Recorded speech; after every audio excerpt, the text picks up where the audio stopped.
From Cornwall to Birmingham and Johnston and Bexhill, here's Ruben Spire on the radio.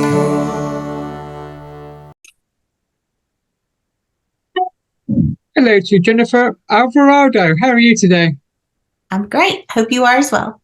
I'm very well, thank you. Thank you for letting me chat to you today. So can you tell me, how long have you been a singer-songwriter for? So professionally, I've been doing this for about 2 years full time. But I've been doing this probably since I was around 4. And yeah, I started writing when I was 4, got involved with church and all of that, and did that growing up, and became a worship leader when I was around 15. And did church ministry for, oh goodness, a long time. I've been doing it a long time. And that was really what I was focused on. And then during the pandemic, kind of made a switch back to country music and doing this in a full-time capacity as far as putting my music out there and actually going out and playing it. So what was it like going to this recording studio the first time? The first time was kind of a nail biter, as far as like, you go in, you don't really know what is expected of you. And I was very intimidated by my first producer. He just was not, I don't know. I don't know how to explain it. I think I was nervous anyway, but I was very intimidated by him as well. So when I found my producer that I've been working with for about 8 years, we just clicked. He was very easy to work with. He wanted to hear my ideas. He appreciated my ideas.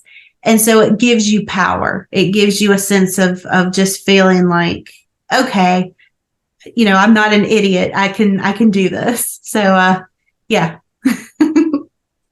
So can you tell me more about Break Things? Break Things. So Break Things was actually written after I crashed through our garage door for about the 3rd time in a period of a couple weeks, because I'm a very clumsy human being. And my husband was not happy. I'm sure that most people can understand that. And so I came inside and I wrote the song because I wanted to lighten the mood. And it did for the most part. So when you hear the song's all about breaking hearts and whatever else. Just consider it like me going through our house like a tornado, just randomly breaking objects and hurting myself. So, yeah. So can you tell me more about Running Back to You? I'm sorry, what was that? Can you tell me more about Running Back to You? Oh, Running Back to You. I forgot that one. No. That was a song that I wrote, oh goodness, many years ago. And it was actually just the idea of, you're in this relationship and no matter how much you want out of it, and just to say goodbye to it, like this person, all they have to do is call you up and you're right back to it. And you can't let them go. And I think everybody has had kind of that relationship in some regard with somebody. And really that song was about an ex that just, he was not good. He was not a good dude for me to be around. But he would call and just like, he would roll back like a penny out of the blue, and I would want to be back in that. And so it went on for about 4 years, and just, yeah, that was very much about that relationship of just trying to get past that. So can you tell me more about your first EP that you released called Playing with Fire? Playing with Fire was honestly a lot of songs that just had been on the back burner for so many years. And some of them were new, like brand new to the project that I wrote during the process of recording that. But, for so many years, I had been focused on Christian music and worship leading. And that was was my life. That was my focus. That's what I thought I was supposed to be doing and all of that. And, in my spare time, I was writing these country songs and writing, these folk songs and all these other things. And so some of those songs had been sitting there for years, and I was just too afraid to put them out to the world. And that's really what that period of time in that project was about not being afraid of kind of showing this other side of myself, because the last thing I ever wanted when I was doing the contemporary Christian side of music, I never wanted to use the platform as a look at me or promotion of myself kind of thing, because that's not what that's supposed to be. And I felt like by, I guess, hiding that side of me, that I could stay away from that, and that nobody would see it as like self-promotion. So can you tell me more about Curious? Curious was written at the end of 2021, and it's very much about when you first meet somebody, or maybe you're getting to know somebody, friendship, whatever it is, and you're curious about them. Like, you want to know more about this person. You want to pursue this relationship with them. You see potential there, but you're also scared to death, because there's such vulnerability that comes with allowing yourself to be known and also learning about somebody else. So can you tell me more about Songbird Part 1? Songbird Part 1 is all about this relationship that starts out great. It starts out, you're on top of the world. And that's sort of what Rock This Way was about, was just like, you're on top of the world. Like, you both are so in love, and all you see is the good, and you see this future of possibilities. And then you very quickly realize that this is not good. This is not a healthy place for you to be. And so really Part 1 ends on the question of,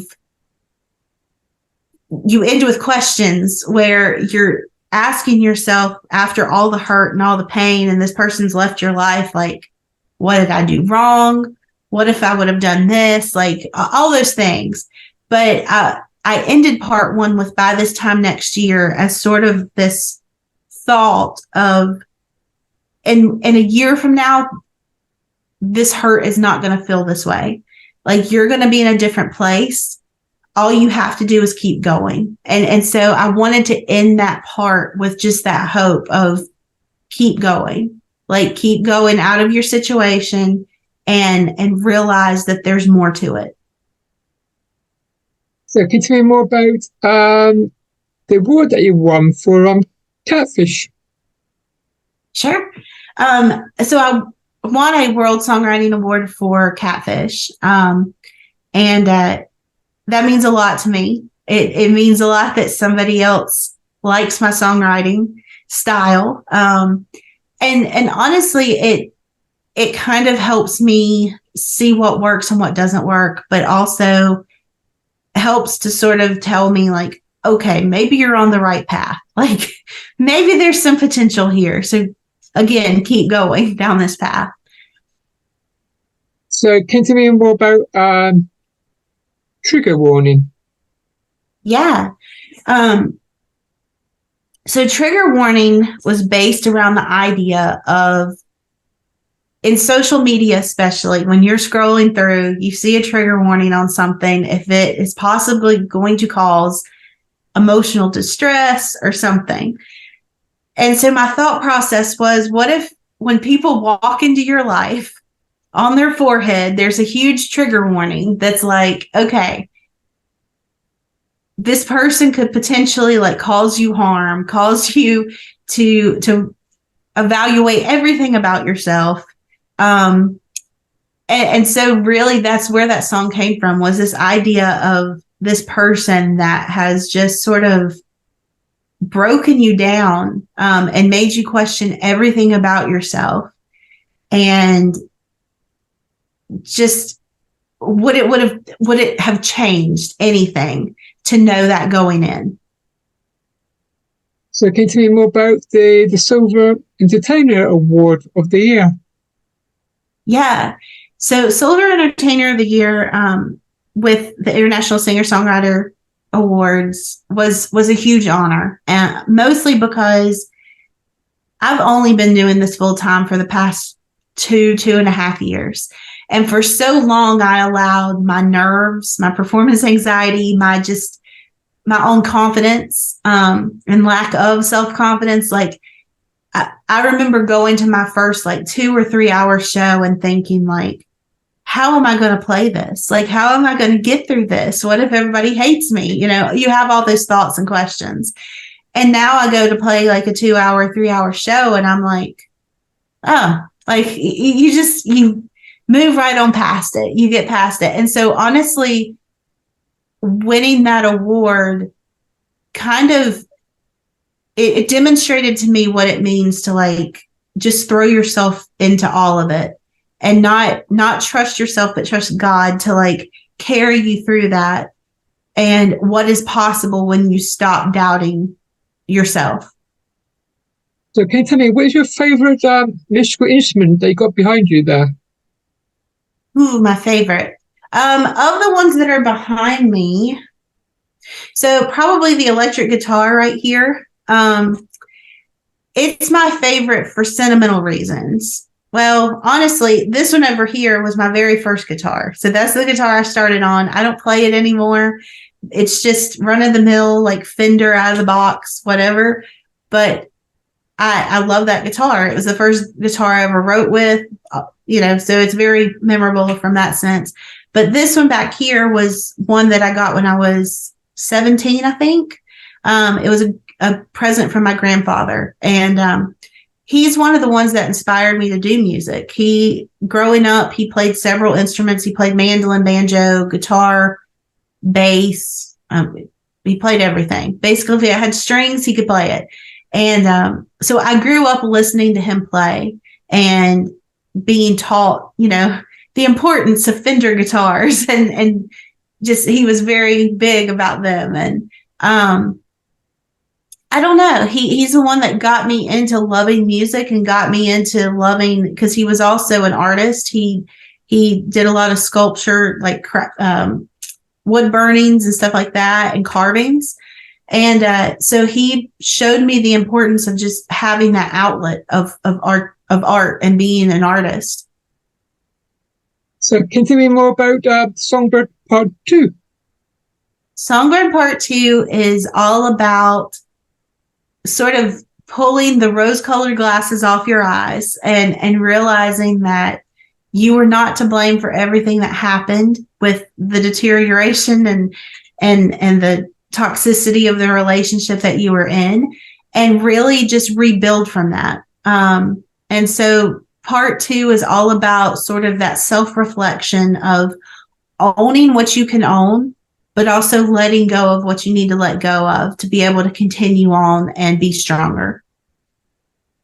So can you tell me more about your latest single called Colorado? Yes. So Colorado is the first single that's going to be off of a project that hopefully will be out early 2024. It is very much sort of it is based around the story of Tequila by Dan and Shay. That's where I sort of came up with the idea. It's the girl's point of view of that song, essentially. But beyond that, I really wanted to do an album that is more of that 90s country storytelling sound and style. And so this one is going back to that. I wanted to pull in that sound of songs like Strawberry Wine by Dina Carter, just that very nostalgic sound, while still having the modern elements that are there, but very much get back to what I fell in love with country music, which was 90s country. So can you tell me more about your Christmas EP released on the 1st of December called Christmas in Carolina.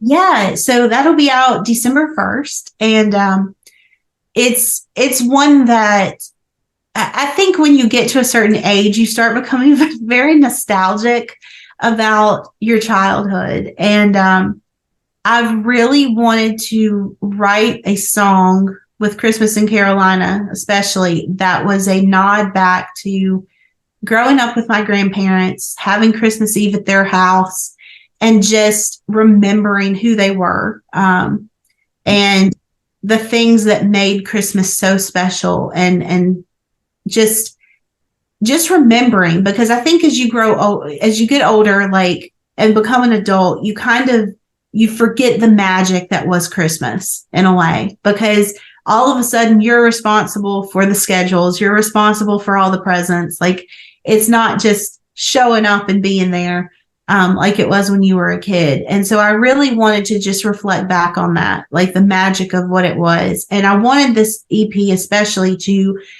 sound like it would have sounded when family got together and were playing instruments in the living room. I wanted it to be very stripped down and very nostalgic, and just how it sounded, even that it can be replicated by just a couple instruments in a living room, and you're getting together with family and friends and singing these songs.